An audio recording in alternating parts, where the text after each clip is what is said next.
इस वक्त की बड़ी खबर यही है कि मदरसों को लेकर यूपी सरकार ने सर्वे कराने का जो फैसला लिया, जो दारुल उलूम देवबंद है, मुसलमानों की सबसे बड़ी शैक्षणिक संस्था, उसे सरकार का सर्वे वाला फैसला कबूल।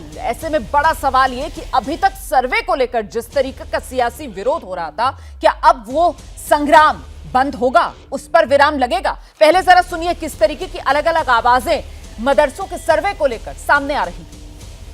आप सर्वे क्यों करना चाह रहे हैं? आपको इससे लेना देना क्या है? क्या आप उनकी तनख्वाह दे रहे हैं? जो मदरसा बोर्ड के तहत मदरसे हैं, उनकी तनख्वाह तो आप दे नहीं रहे हैं पिछले 4 साल से। ये मदरसे प्राइवेट मदरसे हैं, अनएडेड मदरसे हैं, और आर्टिकल 30 के तहत इसको कायम किया गया है। तो स्टेट गवर्नमेंट क्यों सर्वे करा रही है? आपको लेना देना क्या है? अब आप एक ऑर्डर जारी कर दीजिए ना कि अब आप मुसलमान मत रहिए, आप कुरान मत पढ़िए, नमाज मत पढ़िए, ऑर्डर जारी कर दीजिए। वही करना चाह रहे हैं आप। ये सर्वे नहीं है बल्कि एक छोटा एनआरसी है। ये आप कहें कि साहब हम जो है प्राइवेट मदरसों का भी करेंगे, तो मैं मुसलमानों से एक अपील करना चाहता हूं कि इस तरह का नोटिस जो भी लेकर आए उसको 2009 का वो कानून दिखाइए और चप्पल जूतों से उनका स्वागत कीजिए। हम ये बात कहते हैं कि सर्वे करना उनका हक है। अगर कोई सर्वे के लिए आता है उसके साथ मुकम्मल ताउन करना चाहिए, मदद करनी चाहिए। और आइए सीधे रुक करते हैं, सभी खास मेहमान हमारे साथ बने हुए हैं। समाजवादी पार्टी के प्रवक्ता अजीज खान साहब का फिर से एक बार रुक करेंगे। अजीज खान साहब, ये अलग अलग आवाजें जो सामने आ रही थी सर, ऐसे में जो कहा जा रहा था कि साहब लेना देना क्या है सरकार का, तो कुल मिलाकर दारुल उलूम देवबंद की तरफ से कहा जा रहा है साहब पूरा हक है सरकार को। जो कहा जा रहा था, जिस बात का समर्थन आपके नेता भी कर रहे थे कि अगर टीम पहुंचे सरकारी तो जूते चप्पलों से उसका स्वागत करो, दारुल उलूम देवबंद कह रहा है कि साहब पूरा सहयोग दें आप ताकि तस्वीर सामने आ सके। तो मतलब अभी तक आप लोग राजनीति कर रहे थे ना। दारुल उलूम देवबंद मुसलमानों की शिक्षा का सबसे बड़ा केंद्र, अब शिक्षा के ठेकेदार तो आप बन नहीं सकते। देखिए रुमाना जी, मैं वही कह रहा हूं, शायद कॉन्सेप्ट क्लियर नहीं हो पा रहा। मैं यही कह रहा हूं, मेरी पार्टी का क्या ग्राउंड है। अभी देवबंद में जो बात उठाई गई वही बात समाजवादी उठा रही है कि बीजेपी शिक्षा के प्रति गंभीर नहीं है। अगर वो गंभीर होती तो तमाम स्कूल बंद हो रहे हैं, उनमें टीचर्स मुहैया नहीं कर पा रही है। नहीं, और सर, सर्वे करके आपको पूरे सम्मान के साथ सर, मुझे लगता है कॉन्सेप्ट जो है ना वो समाजवादी पार्टी का क्लियर नहीं है मदरसों के सर्वे को लेकर। और सर मुझे बड़े अफसोस की बात है सर कि बिना कॉन्सेप्ट क्लियर हुए आप लोग इतनी मुखरता के साथ विरोध करने लगे। इसीलिए तो मैं कह रही थी ना कि आप लोग सिर्फ और सिर्फ डर की राजनीति कर रहे हैं। मैं राजनीतिक विश्लेषक राजीव तुली जी का रुख करूंगी, उसके बाद आपके पास ही आ रही हूँ। राजीव तुली जी, अब कहा जा रहा है कि साहब कॉन्सेप्ट क्लियर नहीं है। बिना कॉन्सेप्ट क्लियर हुए ही इतना विरोध कर दिया गया कि सर्वे की तुलना मिनी एनआरसी तक से कर दी गई सर। और अब जबकि दारुल उलूम देवबंद सामने आया है और सर्वे का समर्थन कर रहा है, तो फिर कितनों की राजनीतिक दुकानें आपको लगता है बंद होने वाली हैं? राजीव तुली जी। धन्यवाद रुमाना जी। देखिए, ये जितने भी लोग पैनल डिस्कशंस पर बैठ करके और राजनीतिक दलों के प्रवक्ता जो ये स्टेटमेंट्स दे रहे हैं कि सर्वे नहीं होना चाहिए, इनमें से कितनों के बच्चे इन मदरसों में पढ़ते हैं? देखिए, पसमानदा मुसलमान है जिनका बच्चा उन स्कूलों में, उन मदरसों में पढ़ता है और उसको एज अ टूल यूज किया जाता है, उसको रेडिकलाइज किया जाता है वहां मदरसों में रखकर।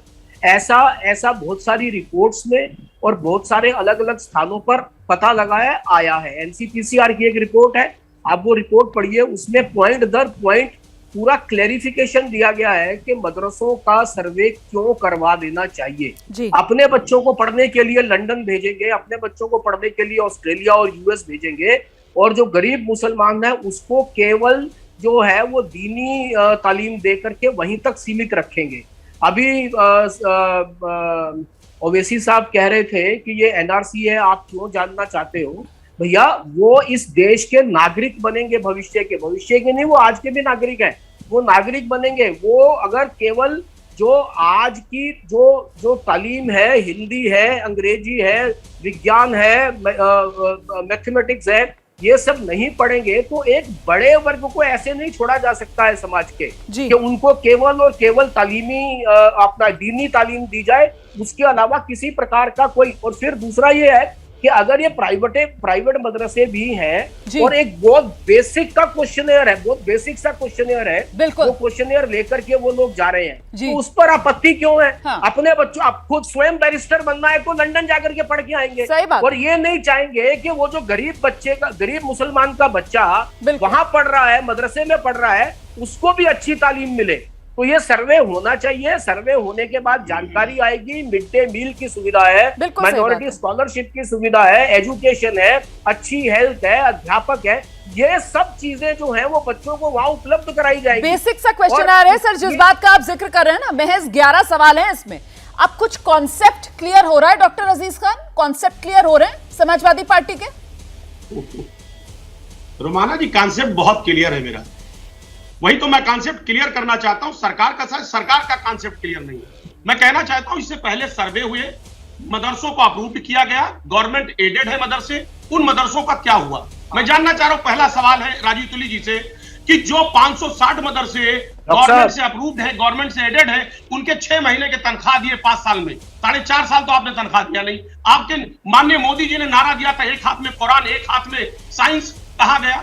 साइंस पढ़ाने वालों को तो आप तनख्वाह नहीं दे रहे, पहला सवाल। दूसरा सवाल, 16,513 मदरसे। आपने साबित कर दिया कि आपको कॉन्सेप्ट क्लियर नहीं है। डॉक्टर अजीज खान साहब, पहले सवाल पर ही जवाब लेने दीजिए ताकि सिलसिलेवार तरीके से आगे बढ़े।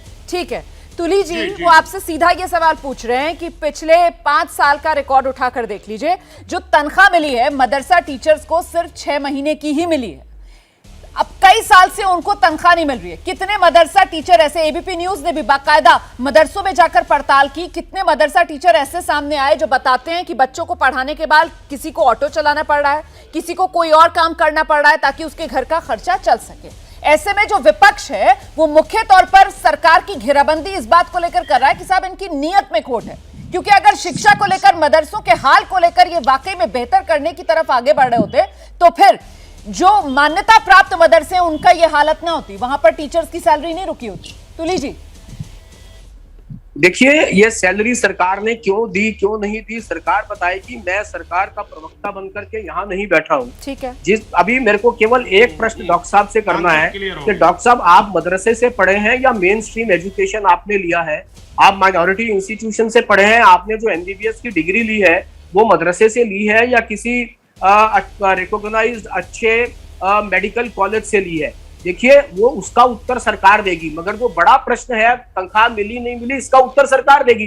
बड़ा प्रश्न ये है कि ये जो मदरसे की शिक्षा है, ये एक लंबे समय से, आप अगर संविधान सभा की बात करेंगे तो संविधान सभा में भी इस पर चर्चा हुई है कि मदरसों की शिक्षा और उस पर क्या होना चाहिए। वहां से लेकर के अब तक 1950 में 88 मदरसों से लेकर आज 5 लाख मदरसे हैं देश भर में, उसमें किस प्रकार की शिक्षा दी जा रही है? तो मदरसों से के मॉडर्नाइजेशन पे और मदरसों के सर्वे कराने तक पर अगर राजनीतिक दल इतना विरोध करेंगे तो भैया वो आप ही के समाज के बच्चे हैं, वो हमारे समाज के बच्चे हैं। आप यही चाहते हैं कि वहां से पढ़ा हुआ बच्चा केवल ऑटो चलाए या इस प्रकार के कामों में लगा रहे, या आप ये चाहते हैं कि उनमें से कुछ डॉक्टर्स भी बने, उनमें से कुछ इंजीनियर्स बने, उनमें से कुछ मदरसा मॉडर्नाइजेशन का कुछ कभी इनको क्लियर नहीं होगा।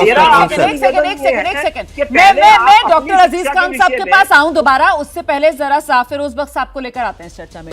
फिरोज बख्श साहब, मतलब कुल मिलाकर जो मैं समझ पा रही हूं कि मामला बहुत क्लियर कट 2 तरीके से बटा हुआ है। एक तरफ मामला जो है वो सियासत से जुड़ा हुआ है, जिसमें फिलहाल अजीज खान साहब का जो पक्ष सामने निकल कर आ रहा है कि वो इस मुद्दे को लेकर सरकार की घेराबंदी करना चाहते हैं। वो सरकार को कहीं ना कहीं एम्बैरेस फील कराना चाहते हैं कि साहब देखिए, मदरसा सर्वे की बात ये कर रहे हैं और जो मान्यता प्राप्त मदरसे हैं वहां पर इन्होंने टीचर्स की सैलरी नहीं दी है, तो दरअसल वो सरकार के लिए एम्बैरेसमेंट क्रिएट करना चाहते हैं। और दूसरा पक्ष जो राजीव तुली जी कर रहे हैं कि वो बच्चे जो मदरसे में जा रहे हैं वो भी तो इसी समाज का हिस्सा हैं। अगर एक बड़े लेवल पर सरकार सर्वे करा रही है और उनकी हालात जानने की कोशिश की जा रही है, तो फिर इस कदम का तो स्वागत किया जाना चाहिए ना, ताकि पता चल पाए जमीनी हकीकत क्या है। तो क्लियर कट मामला 2 तरीके का है, एक तरफ सर्वे का मामला है और दूसरी तरफ विपक्ष जो सर्वे को लेकर सरकार की घेराबंदी कर रहा है। हाँ, देखिए, ऐसा है रोमाना साहिबा कि मैं इससे पहले कि अजीज खान साहब का मैं जवाब दूं, तुली साहब ने एक बड़ी इंपॉर्टेंट बात कही है, जी। और वो ये कही है कि आज का ज़माना, ठीक है आप दीनी तालीम हासिल करें, उस पे किसी को एतराज़ नहीं है, ना बीजेपी को ना आरएसएस किसी को एतराज़ नहीं हो, कहते हैं आप कुरान पढ़िए, लेकिन वो ये भी कहते हैं आज का ज़माना इंफॉर्मेशन बूम का ज़माना है, नॉलेज इकोनॉमी का ज़माना है, तो बच्चे को इंग्लिश, हिंदी, उर्दू, रियाजी, जनाब अंग्रेज़ी, साइंस, जोग्राफिया सब कुछ आना चाहिए। जब तक बच्चे को ये चीज़ें नहीं आएंगी तब तक कुछ नहीं होगा। और एक बात और शुरू में बड़ा अच्छी आपने बात कही रुमाना, कि जब मुसलमानों को सर्वे कबूल, तो ओवैसी क्यों बोल रहे हैं फजूल, ये चीज़ें मुसलमानों को इनके क्लचिस से बाहर आना चाहिए, चाहे ओवैसी साहब हों या वो कोई जैसे प्रवक्ता साहब कह रहे हैं इनकी पार्टी, जो समाजवादी पार्टी का जो समाजवाद हमें क्लियर है, जो कॉन्सेप्ट हमें क्लियर है, मुझे पता नहीं डॉक्टर अजीज खान को क्लियर है नहीं है, वो सिर्फ वंशवाद परिवारवाद है। उनको चाहिए कि योगी सरकार की तारीफ करें, ये मदरसों को आगे बढ़ाना चाहती है। जिन मदरसों में अच्छी तालीम नहीं है, ये देखना चाहते हैं कहाँ पंखे हैं, लाइट नहीं है, सब अच्छा माहौल है, बच्चों को खाना पीना, कपड़े किताबें सही मिल रहे नहीं, इनका मकसद ये है और कोई मकसद नहीं है। मैं जरा सा आपको रोकूंगी सर। जैसे ही घड़ी का काटा दोपहर 2:30 पे आए, बबीता जी का दिल सास बहू साजिश के लिए मचल जाए। और ये है इनकी बहू, पूरे दिन ऑफिस की टेंशन हो जाए गॉन जब ये करें अपना फेवरेट शो फ्री टाइम पे ऑन।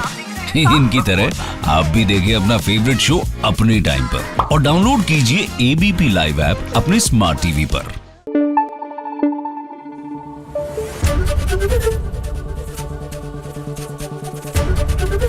एबीपी न्यूज आपको रखे आगे।